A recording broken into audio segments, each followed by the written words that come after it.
함께 일어나서 하나님 말씀을 읽으십니다. 갈라디아서 1장 11절부터 17절 말씀입니다. 갈라디아서 1장 11절부터 17절 말씀입니다. 다 같이 한 목소리로 같이 읽으십니다. 시작. 형제들아, 내가 너희에게 알게 하노니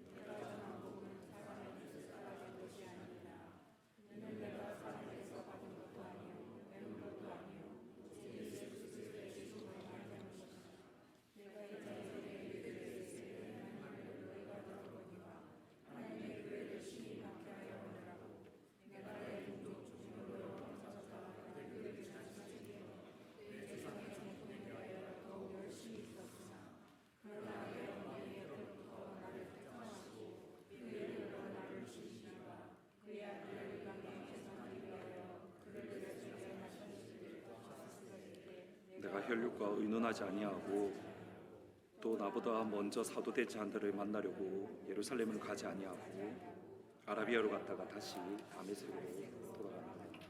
아멘. 앉으시면 됩니다. 여러분 같이 기도하실 때에 유희정 자매의 아버님을 위해서도 저희 유영아 장로님 기도해 주셨는데 지금 12시 아까 반 그 정도 비행기를 타고 돌아간다. 지금 한국으로 가는 과정 가운데 있습니다. 갑자기 스텐트 시술을 하시고 갑자기 지금 심장마비가 오셔서 어려운 가운데 계신데 의사의 말로는 이제 마음의 준비를 하라는 그러한 말이 들었다라고 합니다. 하나님께서 지켜주시고 붙잡아 주십시오라고 위해서 희정 자매와 또 아버님을 위해서도 같이 기도해 주시면 좋을 것 같습니다.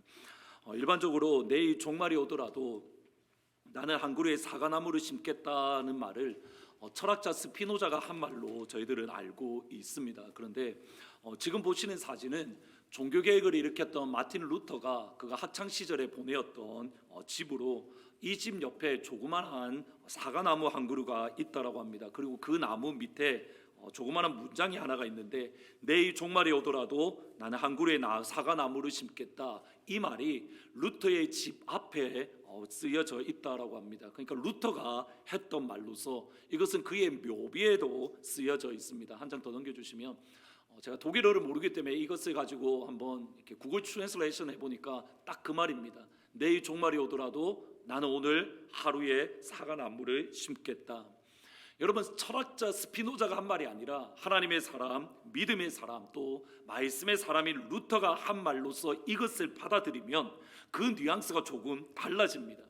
예수님이 내일 오신다 하더라도 나는 오늘 이 시간 하나님이 나를 부르신 부름의 사명, 하나님이 나를 부르신 소명을 끝까지 신실하게 감당할 것이다. 내 소명이 내일 마지막 날이 온다 하더라도 나는 그 하나님 앞에 서기 위해서 나에게 주신 사명, 나에게 주신 생명을 다 바쳐서까지 하나님의 부르심을 위해서 달려가겠다. 마치 바울의 고백과 같습니다. 나의 달려갈 길과 주 예수께 받은 사명, 곧 그리스도 하나님의 은혜의 복음을 증언하는 일을 마치려 하면은 나의 생명이 조금 더 귀한 것으로 여기지 않는다. 여러분, 여기서 좀 놀라운 표현이 뭐냐면 complete the task라는 말입니다. 하나님께서 나에게 주신 사역을 내가 완성하기 위해서는, 하나님께서 나에게 주신 사명을 내가 complete, 완전히 이루기 위해서는 나의 생명조차 귀한 것으로 여기지 않는다. 루터는 바로 바울의 그러한 삶을 따라갔던 겁니다. 하지만 루터가 처음부터 하나님의 부르심, 하나님의 소명에 헌신된 삶을 산 것은 아닙니다. 루터에게도 전환점 또는 터닝 포인트가 있었는데 에르푸르트라는 대학원에서 법률을 공부하는 가운데에 부모님을 잠깐 뵙고 다시 학교로 돌아가는 길이었습니다. 그때의 알렉시우스라는 친구와 함께 들판을 걷는데 갑자기 번개가 치더니 그 번개에 자기와 동행하는 친구가 맞아서 죽는 것을 옆에서 본 겁니다.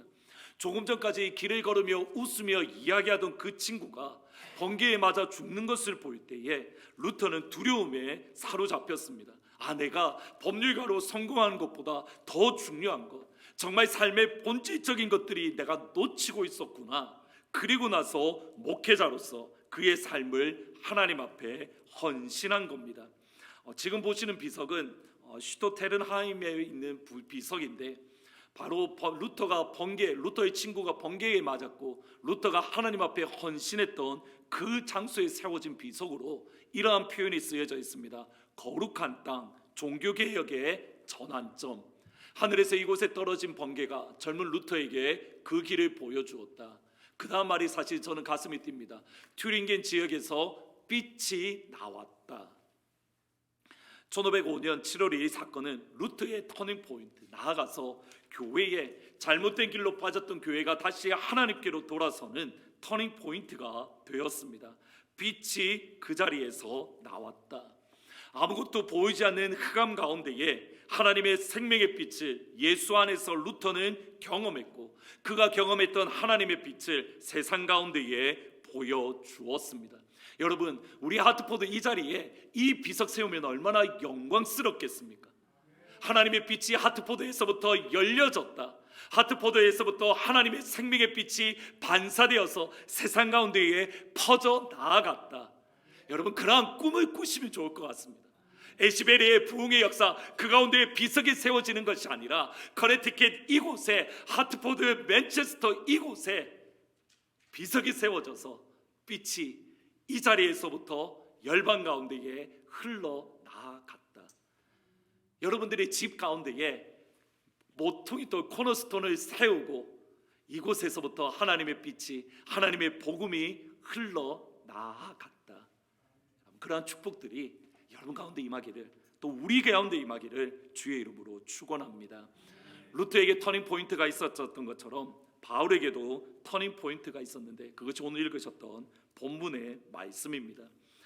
바울이 충격을 받아 그가 할 말을 잃을 정도로 갈라디아 교회는 그들을 부르신 하나님을 생명의 복음에서 빨리 떠났습니다.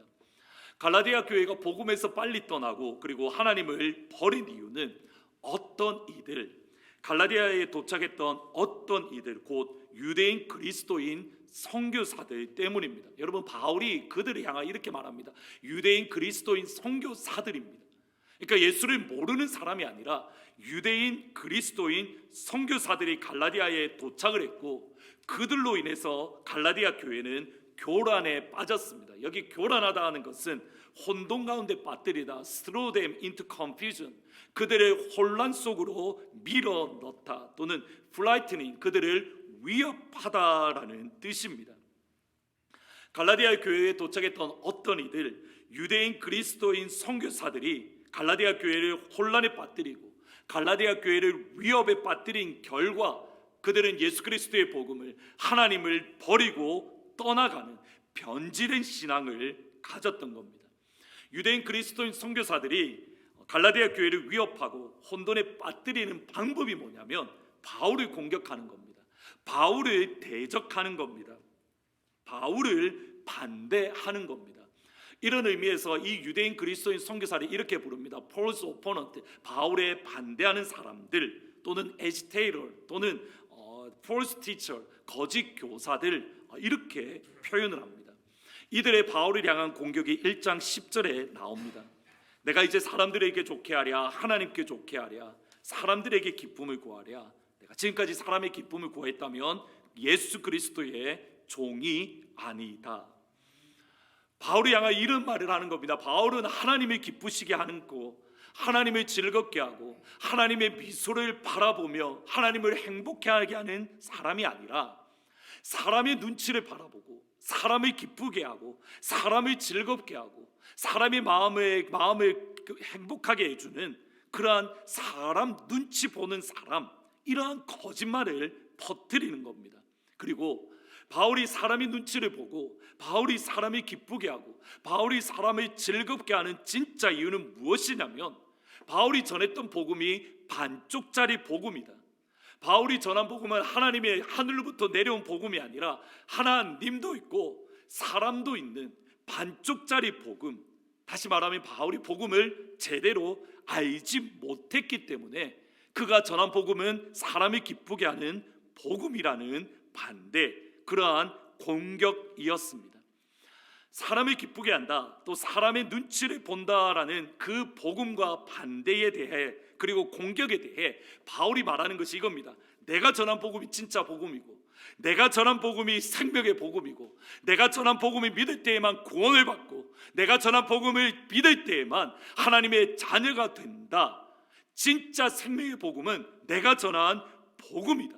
심지어 하늘에서 천사가 내려와서 내가 전한 것 외에 다른 복음을 전하면 그가 저주를 받을지어다. 내가 전한 복음만이 진짜 복음이라는 것을 증명하는 것이 1장 11절부터 5장까지의 내용입니다. 근데 1장 11절부터 5장의 내용을 보면 두 부분으로 나누어집니다.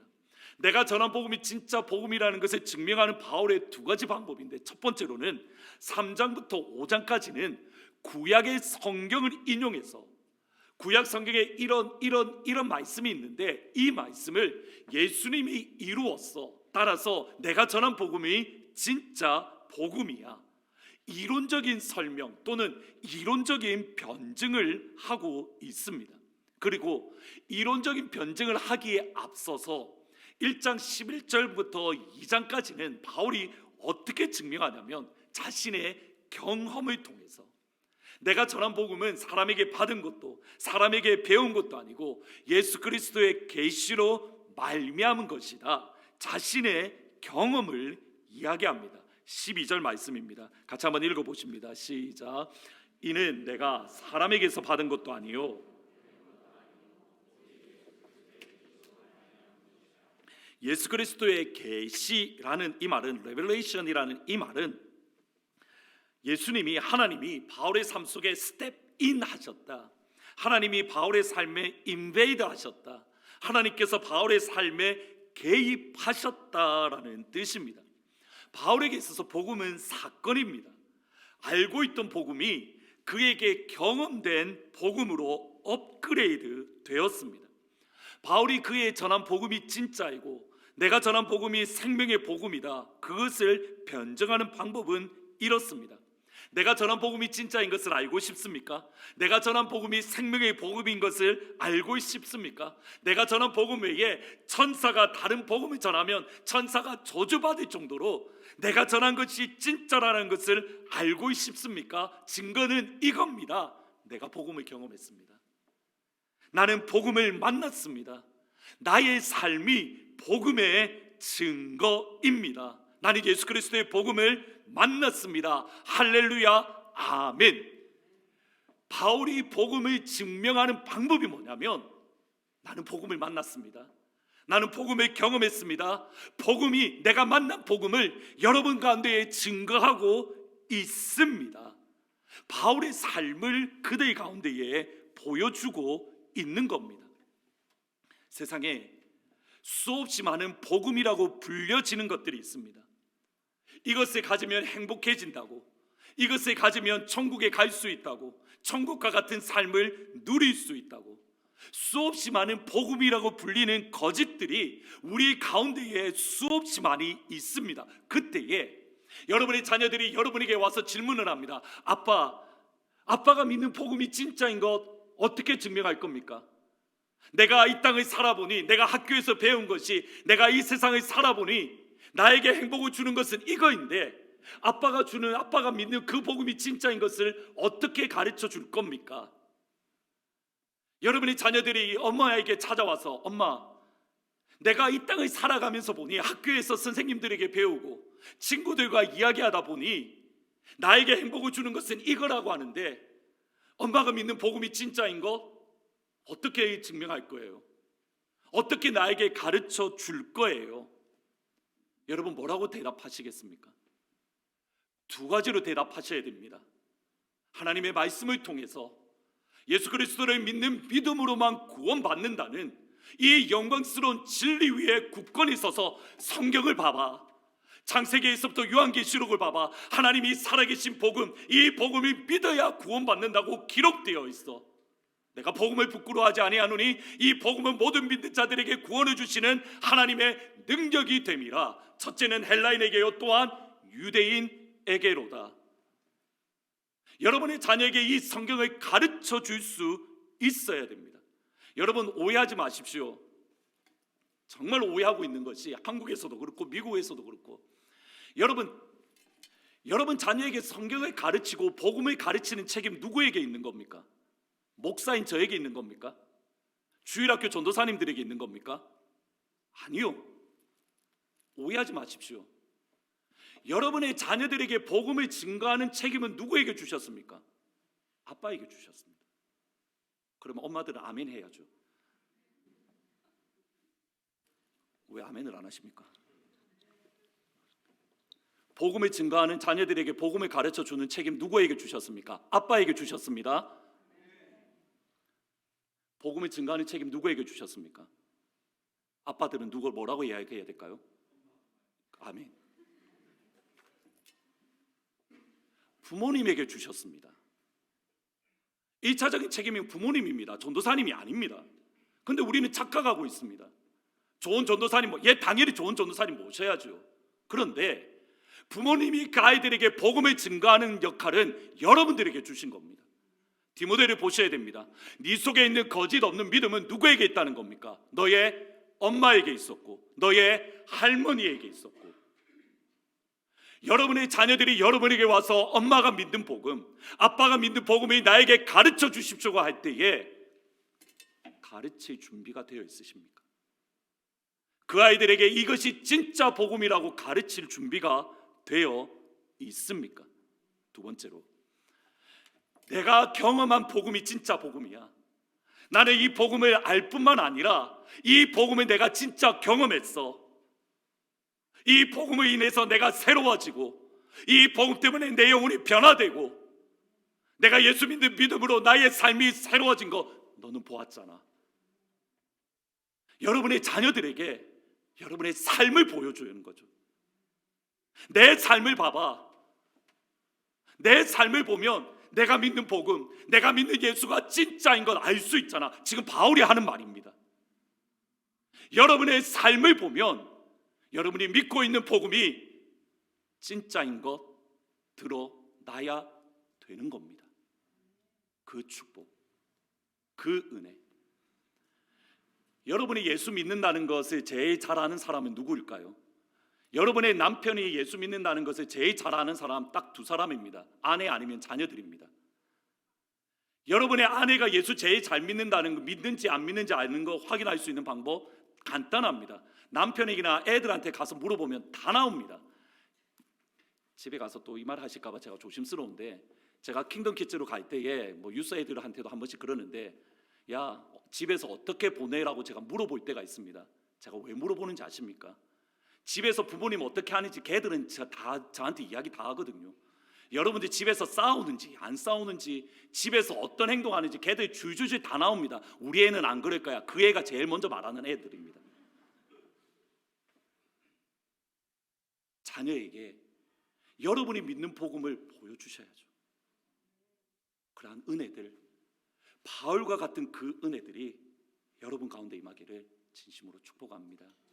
바울은 그의 삶을 어떻게 증명하고 있습니까? 먼저 예수 그리스도의 계시가 있기 전의 삶을 갈라디아 교회에 다시 이야기합니다. 13절, 14절 같이 읽으십니다. 시작. 내가 이전에 유대교에 있을 때에 행한 일을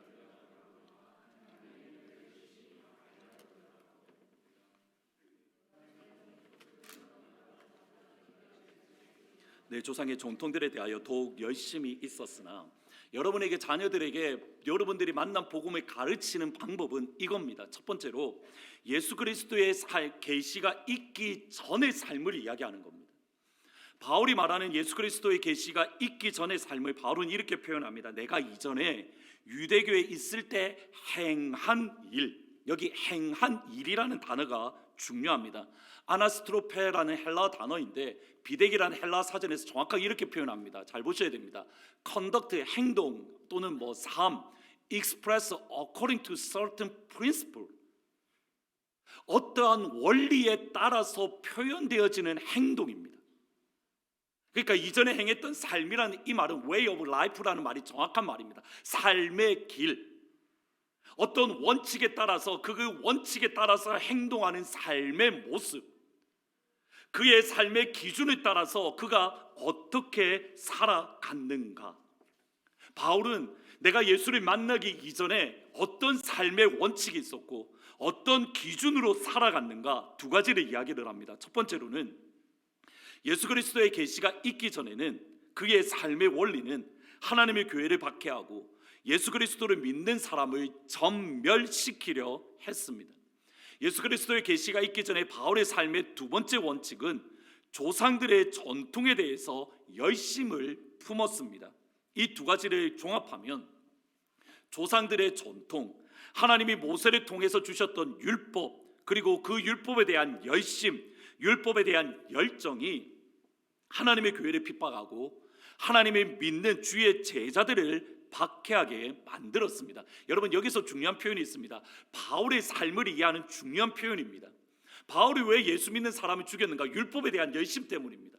바울이 왜 교회를 무너뜨리려 했는가? 하나님을 향한 열심 때문입니다. 정확하게 누구에게 해당되냐면 제사장 비나스가 우상 숭배하는 지도자를 죽였을 때의 하나님의 평가와 정확하게 똑같습니다. 민수기 25장 11절에 보시면 이렇게 말합니다. 제사장 아론의 손자 엘라살의 아들 비나스가 내 질투로 질투하여 이스라엘 자손 중에 내 노를 돌이켜 내 질투심으로 그들을 소멸하게 하였도다. 민수기 25장 13절 말씀. 그가 그의 하나님을 위하여 질투하여 이스라엘을 속죄하였다. 여러분, 다시 한번 민수기 말씀 한번 찾아서 이거는 읽어보셔야 됩니다. 민수기 25장 13절 말씀입니다.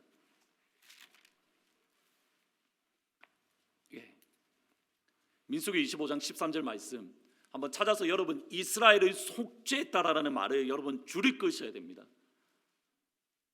지금 바울의 행동이 이겁니다. 바울의 행동이 정확하게 이거와 똑같습니다. 이스라엘 자손을 속죄하였음이라. 마치 비느하스가 우상 숭배하는 사람을 찔러 죽임으로 그가 하나님의 진노를 받는 유다 백성들을 속죄하는 것과 똑같은 열심인 겁니다. 그러니까 바울이 그냥 예수 믿는 사람을 죽인 게 아니라 예수 믿는 사람을 죽이면 뭐 한다는 겁니까? 하나님이 우리를 용서해 주실 거야. 예수 믿는 사람을 잡아 죽이면 하나님이 우리를 긍휼히 여기실 거야. 우리에게 다시 한번 부흥의 역사를 다시 한번 회복케 하는 일을 일으켜 주실 거야. 지금 바울은 그러한 열심으로 예수 믿는 사람을 잡아 죽였던 겁니다. 그리고 바울은 이 삶을 로마서에서 이렇게 표현합니다. 내가 증언하노니 그들이 하나님께 열심히 있으나 올바른 지식을 따른 것이 아니니라. 하나님의 의를 모르고 자기 의를 세우려고 힘써 하나님의 의에 복종하지 않았느니라. 예수 그리스도의 계시가 있기 전에 바울의 삶의 방향은 그 나름대로는 하나님을 예배하는 삶입니다. 이스라엘 백성들을 위해서 헌신하는 삶입니다. 희생하는 삶입니다. 바울 스스로는 내가 하나님을 향하여 예배 드리는 삶입니다. 요한복음에 보면 예수 믿는 사람들을 잡아 죽이며 그들이 하는 말이 이것이 하나님을 섬기는 일이라, 정확하게 라테트리아라는 말인데 예배라는 말입니다. 예수 믿는 사람을 죽이면 바울은 뭐 하는 겁니까? 나는 예배를 드리고 있어. 예수 믿는 사람을 죽이면 나는 하나님을 찬양하고 있어. 이게 바울이 생각하는 삶입니다. 행복을 따라갔던 겁니다. 구원을 향하여 달려나갔던 겁니다. 그런데 뚜껑을 열어놓고 보니 이렇습니다. 사울아 사울아 네가 어찌하여 나를 박해하느냐. 행복을 따라가는 줄 알았는데 헛된 것을 붙들고 있는 겁니다. 구원의 길로 가고 있는 줄 알았는데 지옥 길로 가고 있는 겁니다. 의로운 삶인 줄 알았는데 불의의 삶을 살고 있는 겁니다. 이 길로 가면 내가 분명히 천국에 갈 수 있어. 이 길로 가면 하나님께서 나를 영접해 주실 거야. 그리고 열심히 살았는데 가만 내버려 두면 하나님의 진노와 하나님의 심판이 임하는 삶, 지옥의 삶으로 가고 있었습니다.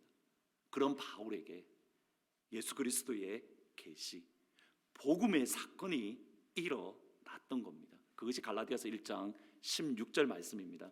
여러분, 갈라디아서 1장 16절에 읽을 때에 이상한 단어 하나가 있습니다.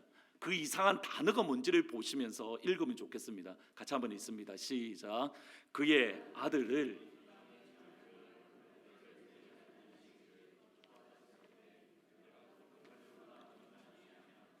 여러분, 여기서 이상한 단어 하나 찾으셨습니까?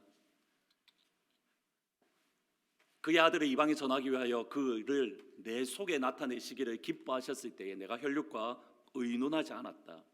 바울은 예수 그리스도의 계시를 그를 예수님을 내 안에 나타내기를 기뻐했다라고 되어져 있습니다. 영어 성경에 보면 to reveal his son in me라고 번역을 합니다.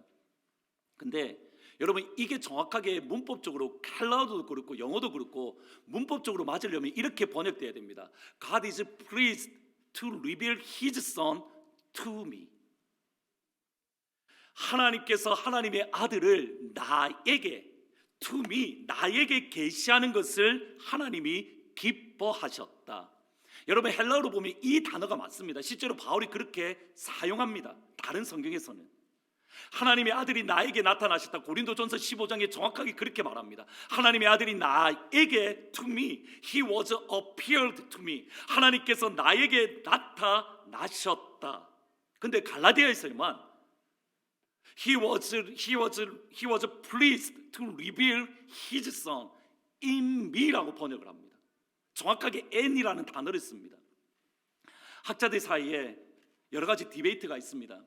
근데 저는 바울이 갈라디아서이기 때문에 의도적으로 to me가 아니라 in me를 썼다라고 생각합니다. 이유가 있습니다. 갈라디아서는 바울이 단어 하나하나 소중하게 신중하게 썼기 때문에. 그래서 더글라스 무라는 교수님은 in me라는 말을 이렇게 주석을 합니다. 보시면 바울의 선택, 바울의 in이라는 이 말의 선택은 하나님의 계시, 하나님의 아들, the revelation of God's Son, 하나님의 아들의 계시가 무엇을 가졌냐면 transformative power in His very being, 그의 영혼 안에서 그의 삶을 변화시키는 능력을 하나님의 계시가 가지고 있습니다. 그의 전체 영혼을 하나님께서 enlighten 하셨습니다. 하나님께서 바울의 삶에 들어가셨을 때에 어떻게 들어가셨냐면 하나님의 계시적인 apocalyptic transformative event, 하나님의 계시적인 변화의 사건을 통해서 하나님이 바울의 삶에 들어가셨습니다. 여러분 여기서 핵심은 뭐냐면 하나님의 계시가 나에게 온다가 아니라 하나님의 계시가 내 안에 들어왔다는 겁니다. 하나님의 계시가 내 안에 들어왔다는 이 말은 바울의 영혼을 완전히 변화시켰다는 겁니다.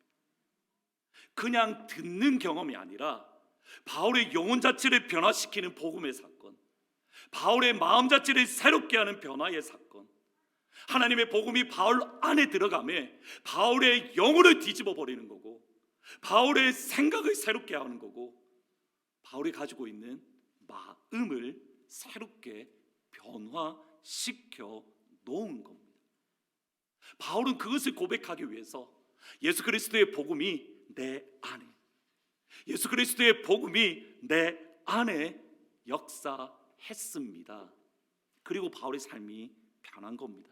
빌립보서 3장 7절에 보면 그러나 무엇이든지 내게 유익한 것을 내가 그리스도를 위하여 해로 여길 뿐더러 또한 모든 것을 해로 여김은 내 주 그리스도 예수를 아는 지식이 가장 고상하기 때문이라. 내가 그를 위하여 모든 것을 잃어버리고 배설물로 여김은 예수를 얻고 예수 안에서 발견되려 함이니 내가 가지고 있는 율법에서 난 것이 아니요 오직 그리스도를 믿음으로 말미암은 것이니 곧 믿음으로 하나님께로부터 난 의라. 예수를 만남에 바울의 삶의 방향이 바뀌어버립니다. 예수 믿는 사람을 죽이려고 그렇게 열심히 내었던 사람이 예수를 위해서 사는 삶이 됩니다. 예수 믿는 교회를 무너뜨리려는 삶이 그 교회를 세우는 삶으로 그의 삶의 방향이, 삶의 원리가, 삶의 원칙이 완전히 변하게 되었습니다. 보셔야 됩니다. 바울이 경험한 복음은 어떤 복음입니까? 그의 영혼을 바꾸어 놓은 복음. 바울이 경험한 복음은 그의 마음을 변화시켜 놓은 복음, 그의 삶을 새롭게 만든 복음. 그 복음이 저와 여러분이 믿고 있는 똑같은 복음입니다. 그 복음의 능력을 여러분은 경험하셨습니까? 닐 앤더스 교수님이라는 분이 쓰신 탈봇 신학교의 심리학 교수님이셨는데 쓰신 이제는 자유입니다라는 책에 나오는 한 여인의 편지의 이야기입니다. 좀 길지만 읽어드리겠습니다. 저는 자유를 얻었습니다. 주님을 찬양합니다. 몇 해 만에 처음으로 내 안에서 들리던 소리가 멈추었습니다. 저는 고요함을 느낄 수 있습니다. 우리가 찬양할 때 이제 드디어 내 목소리를 들을 수 있었습니다.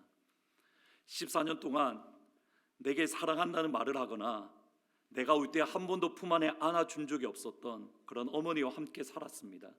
나는 사랑을 받아보지도 따뜻한 말 한마디 듣지 못했고 내가 누구인지 모른 채 학대를 받으며 살았습니다. 그 다음 해부터 나의 생활은 완전히 지옥과 같았습니다.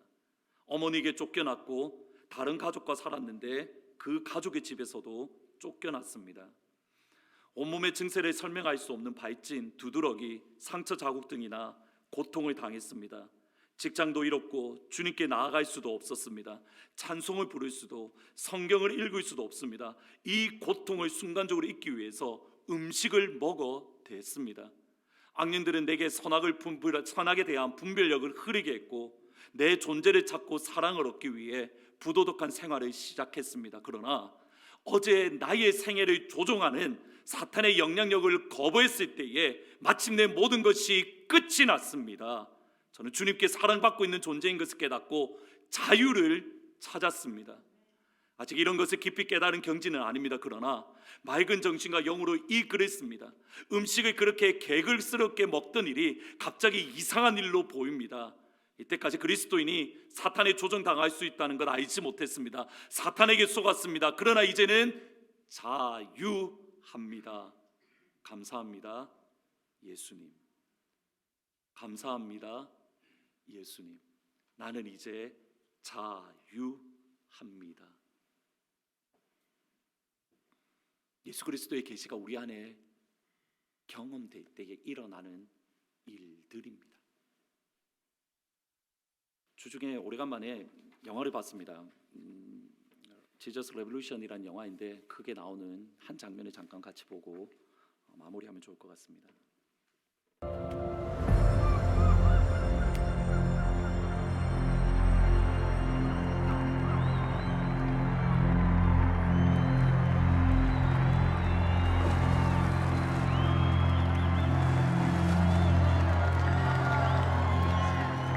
It's just water. What? I'm just saying, why is it going to prove? Right, it's just water. It's where are you freaking I'm out? not freaking out. I'm not freaking out.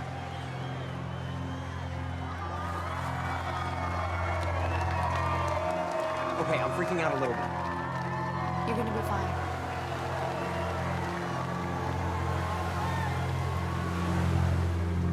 You fully accept Jesus Christ as your Lord and Savior. You said it. Baptized in the Father, the Son, and the Holy Spirit.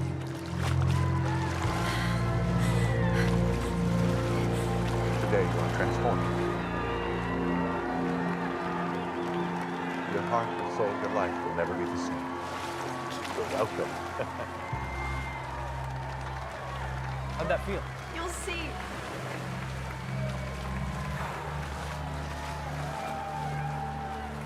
Hi. Greg, right? Yeah. I've been praying for this moment since I first met you. Have you decided? I don't know. You want to decide right now? Yeah. Yeah, I do.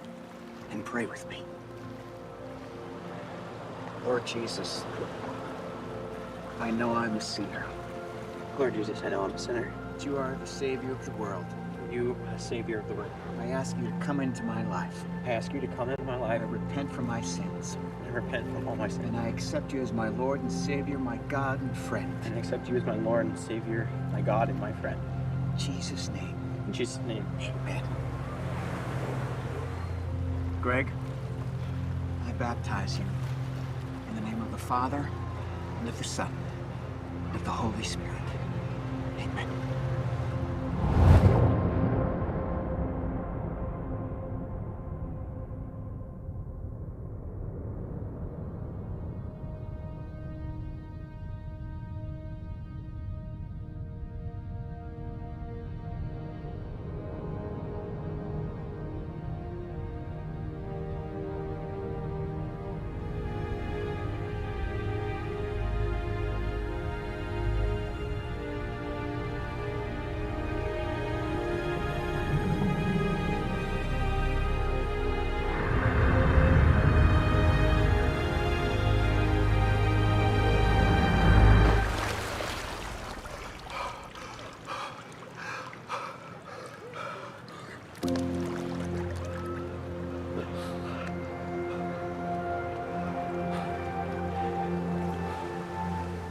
How do you feel?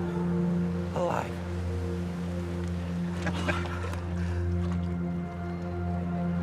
Thank you.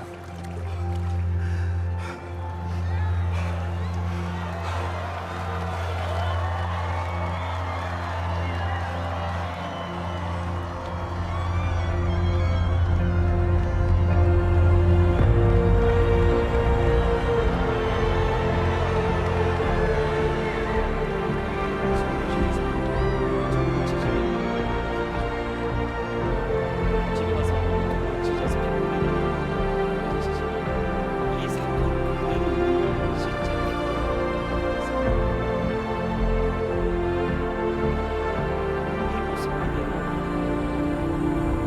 정말 70년대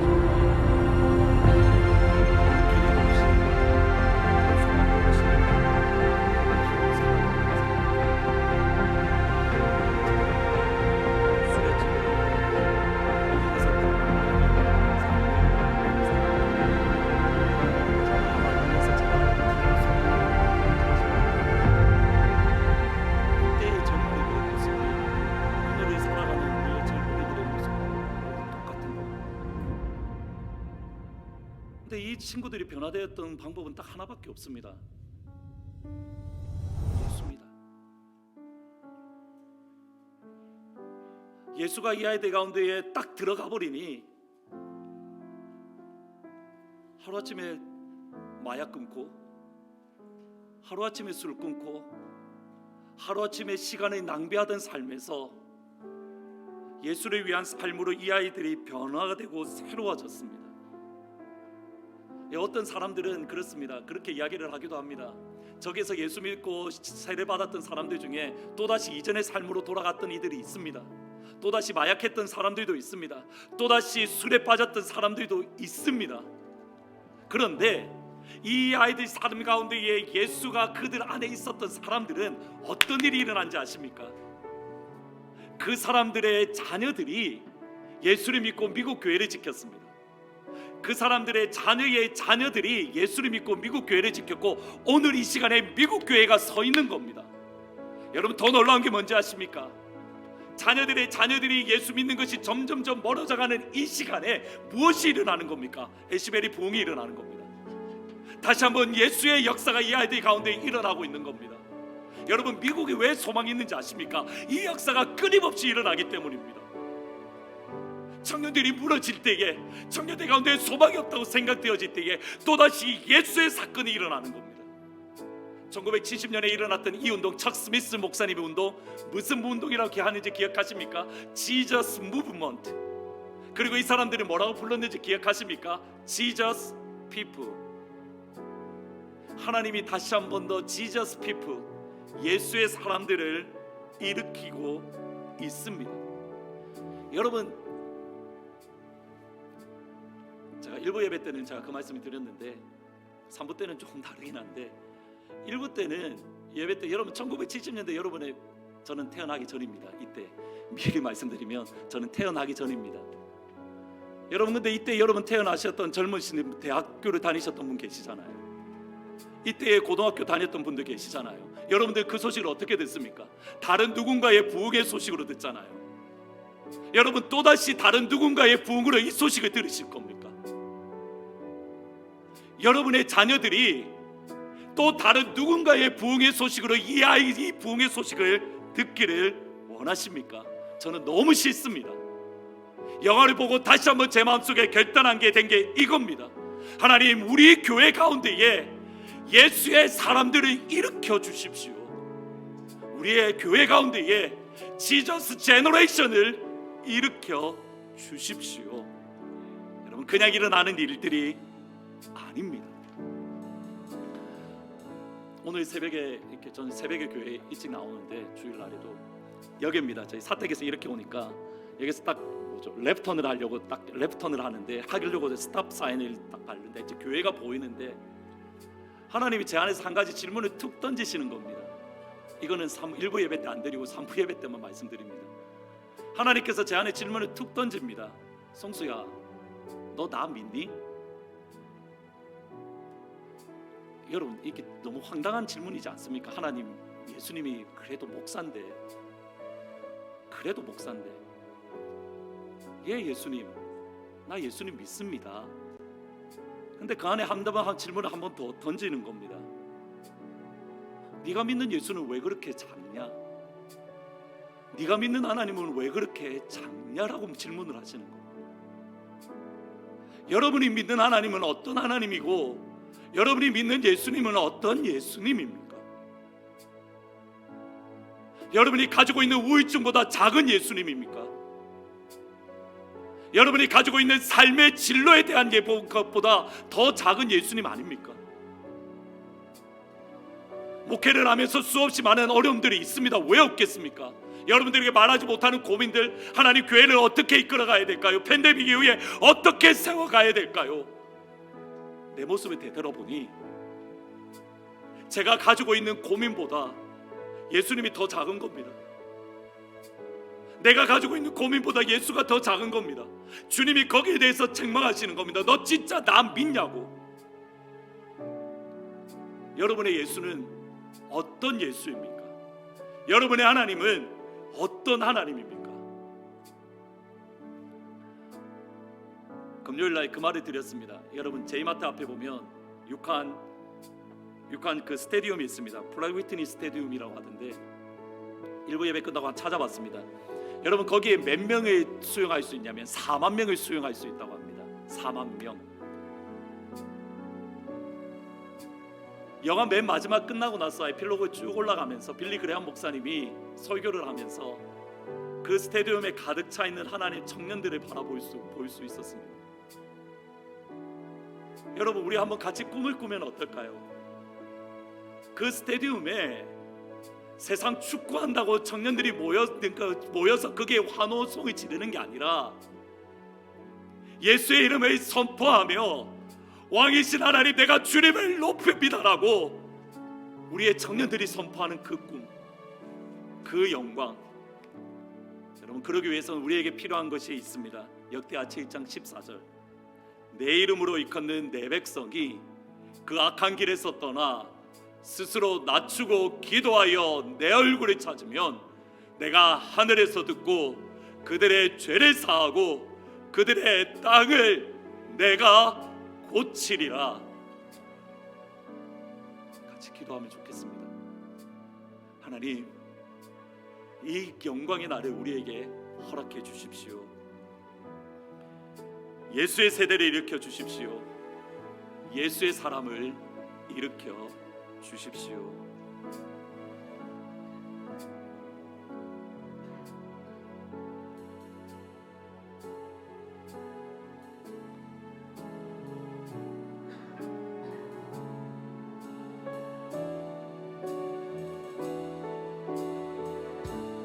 나의 백성이 다 겸비하여 주님 앞에 기도하며 나아갈 때 나의 백성이 다 겸비하여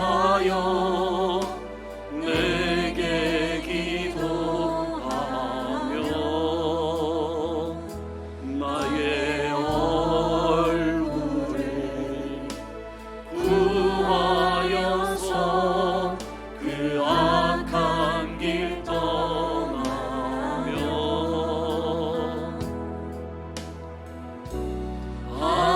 하늘에서 듣고 죄를 사하며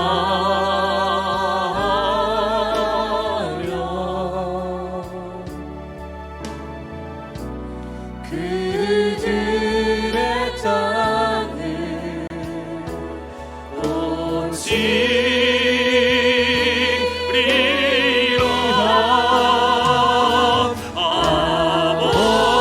아버지여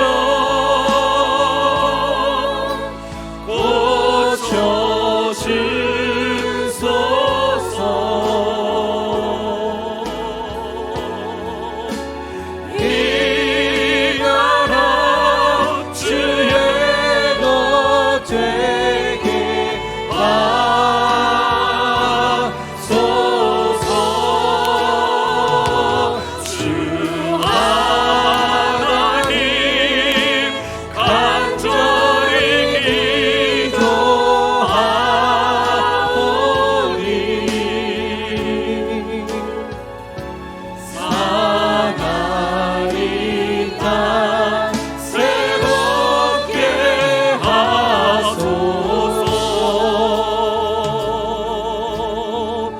꿇고 나의 백성이 무릎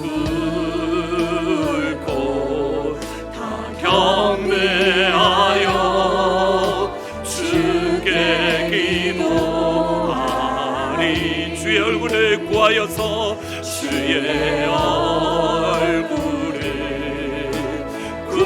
구하여서 그 악한 길 떠나리.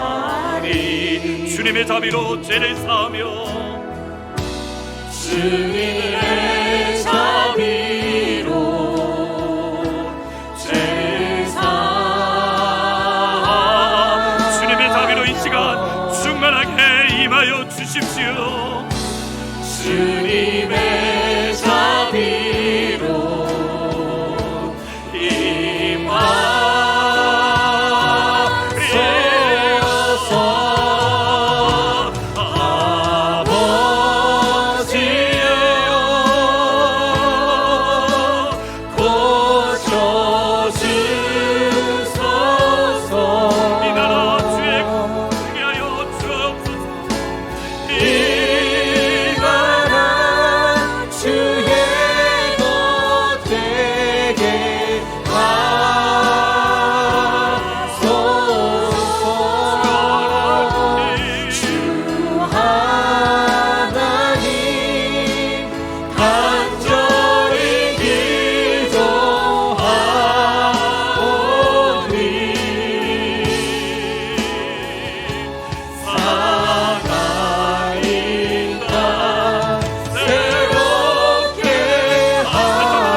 자리에서 일어나시면 좋겠습니다. 일어나서 여러분의 손을 높이 들고 육한 땅을 향하여, 여러분의 자녀들이 다니는 학교를 향하여, 미국 땅을 향하여 아버지 이 땅을 용서하시고 고쳐주십시오라고 나의 백성이 겸비하여 기도하면 내가 이 땅을 고치겠다 약속하셨습니다.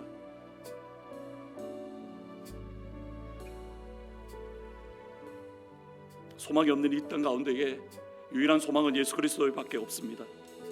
예수를 만나면 역사가 끊지 않은 문제입니다. 여러분의 삶을 뛰어넘어서 하나님으로부터 멀어져가는 이 나라를 용서하여 주시고 하나님 이 땅을 치료하여 주옵소서. 하나님 이 땅 가운데 하나님의 영을 다시 한번 부어주셔서 저 처녀들이 살아나게 하여 주시옵소서. 하나님 세상으로 즐겁게 뛰노는 스테디움이 아니라 하나님의 왕이신 하나님을 찬양하는 스테디움이 되게 하여 주옵소서. 여러분 두 손 높이 들고 육한 땅을 향하여 그리고 이 나라와 민족을 향하여 다 같이 주님의 이름을 부르짖고 기도하며 나아갑니다. 기도합니다. 주여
세상의 즐거움의 소리가 아니라 하나님 왕이신 하나님을 찬양하면서 밤의 그 영광 하나님 우리 가운데 아버지 하나님 우리 가운데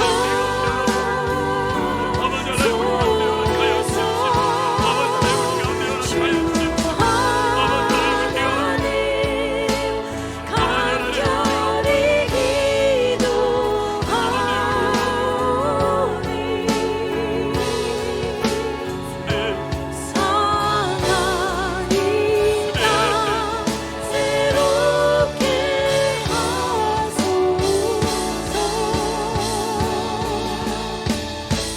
다시 한번 기도하실 때에 여러분의 손을 가슴에 얹고 기도하시면 좋겠습니다.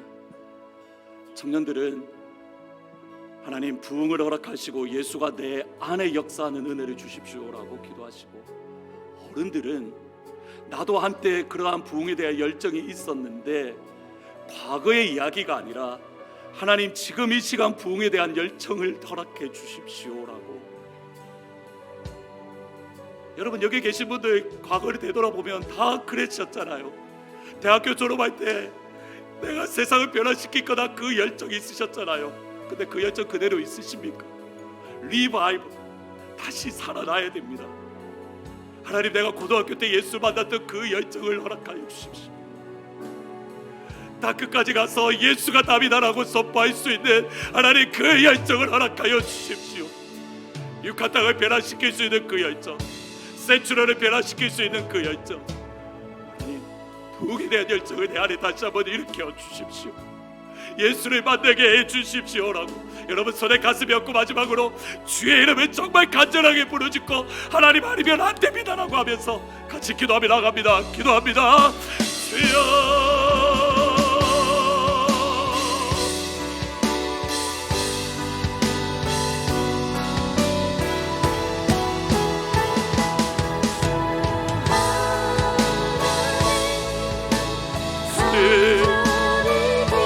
아버지 하나님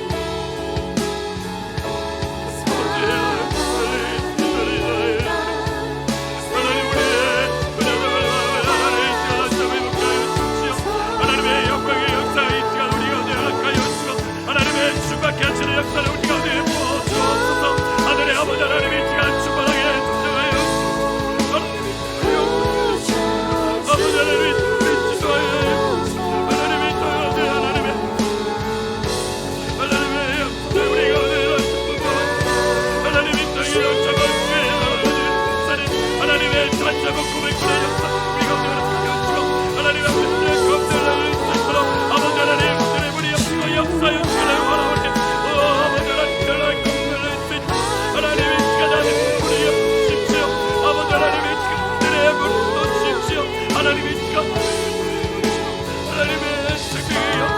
하나님의 구원의 역사를 아버지 우리 가운데 허락하여 주옵소서.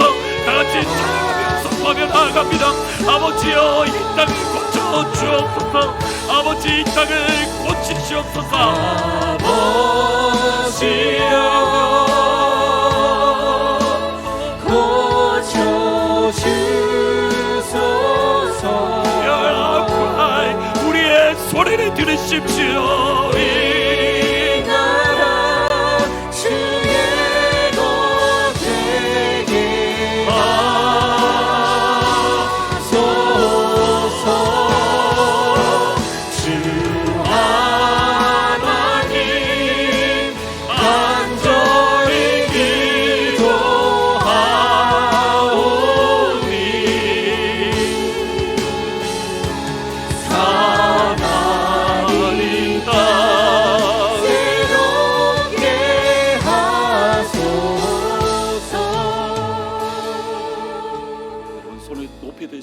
제가 축도를 할 겁니다. 축도를 할 때에 하나님 이 시간 제가 드리는 그 축도가 여러분들에게 손에 전달되어서 육한 땅에 축복이 임하고 여러분의 자녀들이 다니는 학교에 부흥이 임하고 하나님 커네티컷 땅과 미국 땅 가운데에 하나님 우리 가운데에 하나님의 부흥을 부어달라고.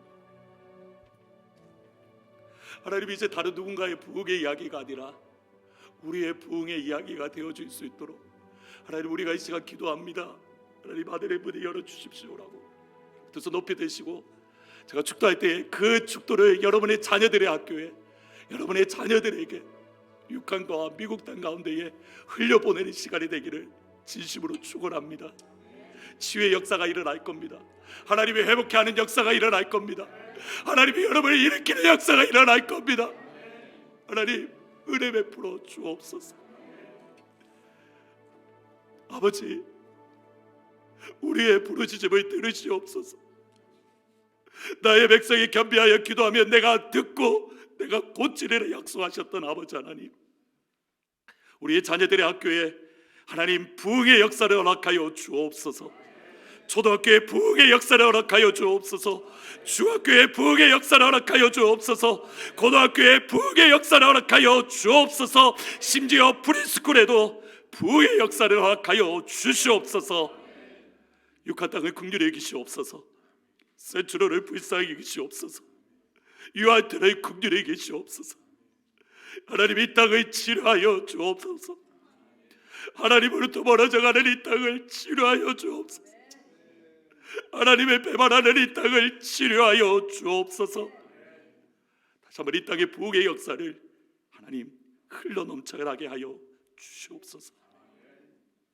주 예수 그리스도의 은혜와 하나님 아버지의 사랑과 성령 하나님의 교통하심이 하나님이 우리를 치료하시리라 믿고 우리의 부르짖음을 듣고 이 땅을 회복시키신다는 그 약속을 붙들고 나아가는 사랑하는 모든 주의 성도들 위해, 그리고 하나님 진실로 바라고 바라는 우리의 자녀들과 다음 세대들 가운데에 예수의 세대를 일으켜 주실 것을 바라보며 예수의 사람을 일으켜 주실 것을 소망하며 이 자리에 나가는 모든 주의 성도들과 예수의 세대와 예수의 사람 위에 지금부터 영원토록 항상 함께 있을지어다. 아멘.